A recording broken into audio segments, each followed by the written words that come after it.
देश भर की निगाहें नीतीश कुमार पर टिकी हुई है कि नीतीश कुमार क्या करेंगे। क्या नीतीश कुमार भारतीय जनता पार्टी की सरकार को इस बार बनने नहीं देंगे। सबकी निगाहें नीतीश कुमार की तरफ जा रही है कि नीतीश कुमार कोई बड़ा खेला करेंगे और टीडीपी कोई बड़ा खेला करेगी। अब इस पर सवाल तरह तरह के उठ रहे हैं कि क्या इनके जाने से भारतीय जनता पार्टी बहुमत के आंकड़ों से दूर हो जाएगी, क्या इनके जाने से भारतीय जनता पार्टी या फिर नरेंद्र मोदी प्रधानमंत्री की कुर्सी पर नहीं पहुंच पाएंगे। इसी पर हम भी चर्चा करेंगे कि बहुमत से भारतीय जनता पार्टी या यूं कहें कि एनडीए कितना दूर है। देखिए 543 सीटें हैं, 543 सीटों में से 273 सीट बहुमत के लिए चाहिए, 273 सीट बहुमत के लिए चाहिए और अभी भारतीय एनडीए के पास 293 सीटें हैं। 293 सीटें जो एनडीए के पास है, जिसमें से भारतीय जनता पार्टी की अपनी सीटें 240 है। पिछली बार 2019 में 303 सीटें भारतीय जनता पार्टी के पाले में थी, लेकिन इस बार 240 सीटें आई हैं।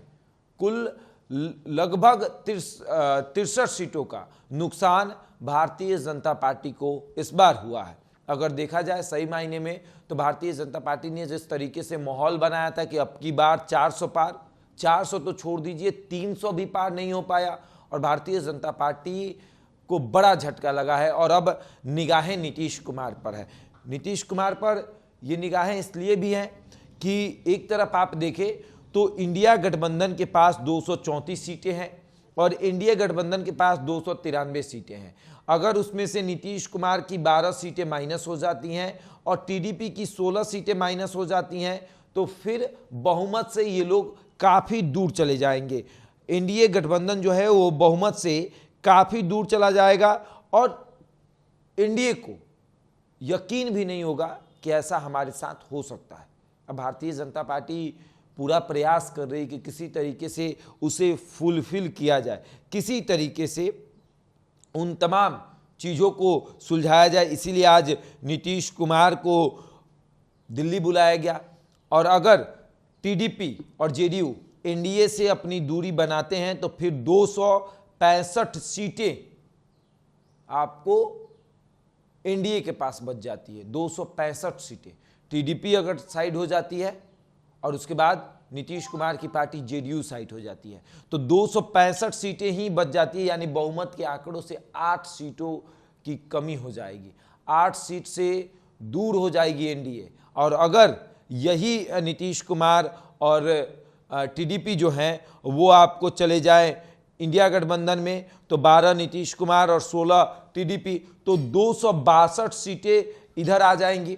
उसके बाद जोड़ तोड़ की राजनीति चल रही है कि निर्दलीय के 18 जीते हैं, अगर उसमें से आपको 10 भी आ जाते हैं तब भी आंकड़ा नहीं हो पाएगा। कम से कम 12 चाहिए, 12 आ जाएगा तो 274 इधर हो जाएंगे और सरकार फिर बन जाएगी। तो इसमें भी ये देखा जाए कि एआईएमआईएम जो है वो समर्थन दे रहा है तो 1 सीटों का समर्थन ऐसे मिल गया, 1 सीटों का समर्थन मिल गया। चंद्रशेखर रावण जो है वो चुनाव जीते हैं तो वो भी अगर अपना समर्थन दे देते हैं तो 264 सीटें हो जाती हैं। और उसके बाद निर्दलीय से अगर देखें तो बिहार से पप्पू यादव जीते हुए हैं, वो भी कांग्रेस को समर्थन दे रहे हैं तो 265 सीटें हो गई।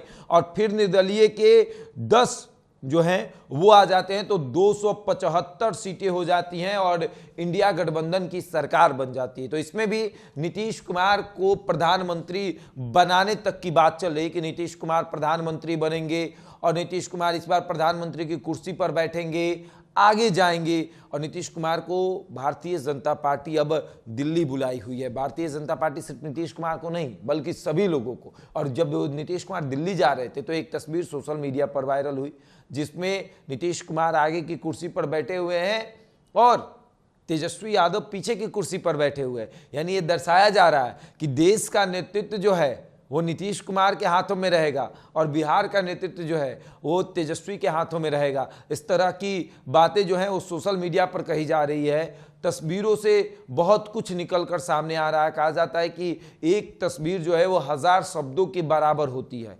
आपने देखा कि जब नीतीश कुमार जाति आधारित जनगणना के लिए देश के प्रधानमंत्री नरेंद्र मोदी से मिलने गए थे उस समय नीतीश कुमार और तेजस्वी के बीच बातचीत हुई थी, नजदीकियां बढ़ी थी, तो उस समय भी कहा गया था कि एक तस्वीर 1000 शब्दों के बराबर होती है, और अंततः सरकार गिर गई। बिहार में नई सरकार बनी और फिर से वैसी तस्वीर देखने को मिल रही है जिसमें नीतीश कुमार आगे बैठे हुए हैं, तेजस्वी यादव पीछे बैठे हुए हैं। और ऐसे तो होगा नहीं कि बातचीत नहीं हुआ, बातचीत जरूर हुई होगी, और बातचीत सकारात्मक है। नीतीश कुमार के भी मन में चल रहा है कि जब देश के प्रधानमंत्री की कुर्सी पर बैठने का ऑफर है तो इस ऑफर को कैसे ठुकराया जाए।